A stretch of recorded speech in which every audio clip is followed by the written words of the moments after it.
السلام علیکم ورحمۃ اللہ وبرکاتہ۔ الحمدللہ رب العالمین الرحمن الرحیم مالک یوم الدین ایاک نعبد و ایاک نستعین۔ حضرات و سامعین ناظرین، اللہ رب العالمین نے قرآن حکیم کے اندر ارشاد فرمایا ہے الذی یوسوس فی صدور الناس من الجنۃ والناس، کہ اللہ رب العالمین نے انسان کو پیدا کیا ہے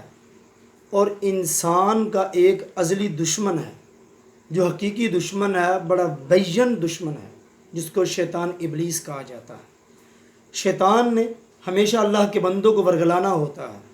اللہ سے دور کرنے کے اس نے تہیا کر رکھا ہے، اور اللہ کے بندے جو ہیں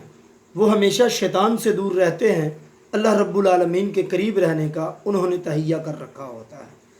یہ اللہ رب العالمین کے بندوں کو دور کرنے کے لیے شیطان مختلف طریقوں سے اللہ کے بندوں کو ورگلاتا ہے، اللہ کے بندوں کو اللہ سے دور کرنے کی کوشش کرتا ہے۔ کبھی انسان کو گناہ میں،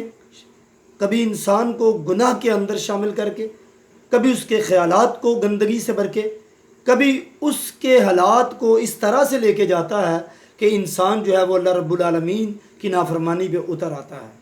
چونکہ انسان نسیان سے بنا ہے، جو گناہوں اور غلطیوں اور خطاؤں کا پتلا ہے،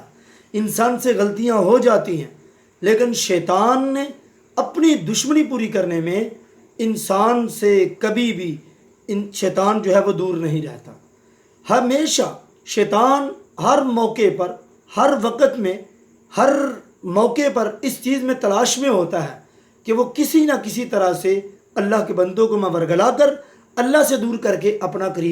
قریبی بنا لو۔ تو ان میں سے جیسے انسان کو شیطان ورگلاتا ہے، کبھی انسان کے دل میں بغض پیدا کرتا ہے،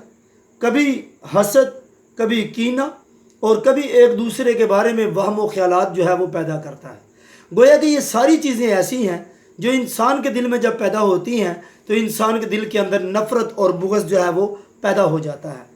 اسی طرح سے شیطان کے پاس ایک حربہ یہ ہے کہ وہ انسان کے ذہن میں، دل میں وسوسے پیدا کرتا ہے، خیالات پیدا کرتا ہے، پھر ایسے ایسے خیالات بھی لے کر آتا ہے جیسے بسا اوقات انسان کے ذہن کو وہ پراگندہ کر دیتا ہے۔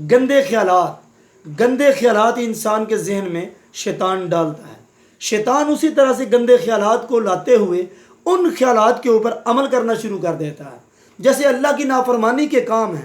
جیسے گانے، میوزک، اور اسی طرح سے فلمیں اور گندی موویاں، گندی فلمیں، اور اسی طرح سے گندی محفلیں، اسی طرح سے ان کے آوارہ یا گندے قسم کے دوست احباب ان کے ساتھ بیٹھنا، اٹھنا، اور نماز کو چھوڑ دینا، اللہ رب العالمین کے حکم کو چھوڑ دینا، پیارے پیغمبر کے احکامات کو چھوڑ دینا۔ اس طرح سے خیالات انسان کے ذہن میں شیطان ڈالتا ہے، اللہ سے دور ہو جاتا ہے۔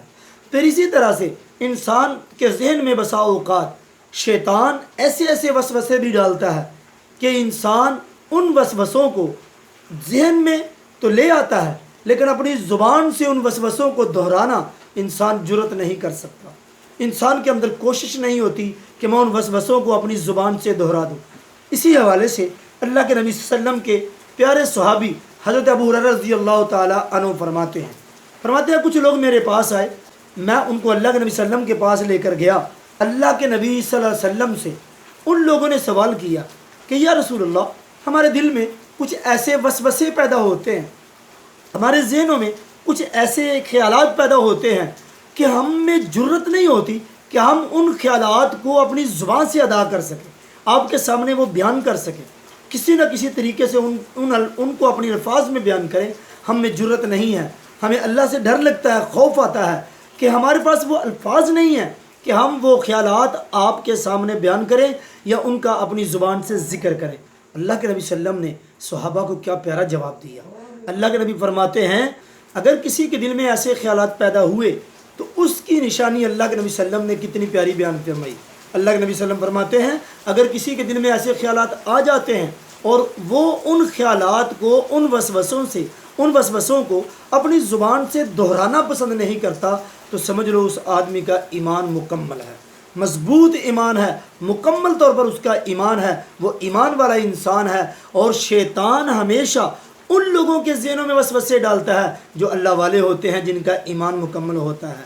جو کافر ہوتے ہیں ان کے دلوں میں وسوسے ڈالتا ہی نہیں، اس کو ضرورت ہی نہیں ہے، اس لیے کہ وہ پہلے ہی کافر نافرمان ہیں، وہ شیطان کے ساتھی ہیں۔ تو شیطان اللہ والوں کے ذہنوں میں یہ وسوسے ڈالتا ہے تاکہ وہ اللہ والے شیطان کے ساتھی بن جائیں۔ اور اسی طرح سے ایک اور حدیث میں حضرت عبداللہ بن مسعود رضی اللہ تعالیٰ عنہ سے حدیث مروی ہے کہ اللہ کے نبی صلی اللہ علیہ وسلم نے فرمایا اگر کسی کے دل میں ایسے وسوسے، ایسے خیالات آتے ہیں اور جن خیالات کو وہ اپنی زبان سے دہرانا پسند نہیں کرتا، وہ نہیں جرأت کرتا کہ میں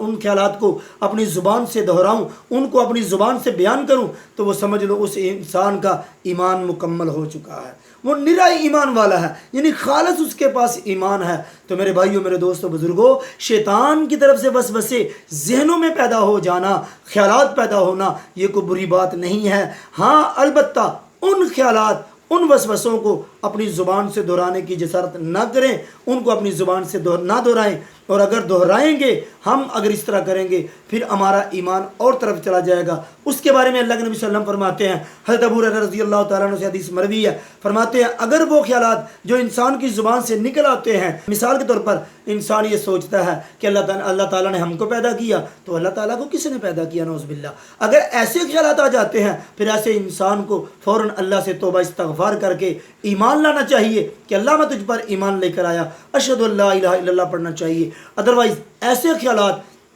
اگر ذہن میں آتے ہیں لیکن ان کو دہرانے کی جرت نہیں کر سکتا، زبان پہ لانے کی جرت نہیں کر سکتا، تو اس آدمی کے بارے میں اللہ کے نبی صلی اللہ علیہ وسلم نے یہ گرانٹڈ یہ بات کہی ہے کہ اس آدمی کا ایمان مکمل ہے۔ اس لیے ایسے وسوسے آ جائیں تو اپنی زبان سے مت دہرائیں، اپنے وسوسوں پہ جو وسوسے آتے ہیں ان پہ کنٹرول کریں، ان پہ قابو کریں، اور اپنی زبان سے ان وسوسوں کا نہ لے کر آئیں۔ یہی انسان کی پکے ایمان والے کی نشانی ہے۔ اللہ تعالیٰ سے دعا ہے اللہ ہم سب کو شیطانی وسوسوں سے محفوظ فرمائے اور ہم سب کو قرآن و سنت کے مطابق عمل کرنے کی توفیق عنایت فرمائے۔ واللہ اعلم بالصواب، وما توفیقی الا باللہ، والسلام۔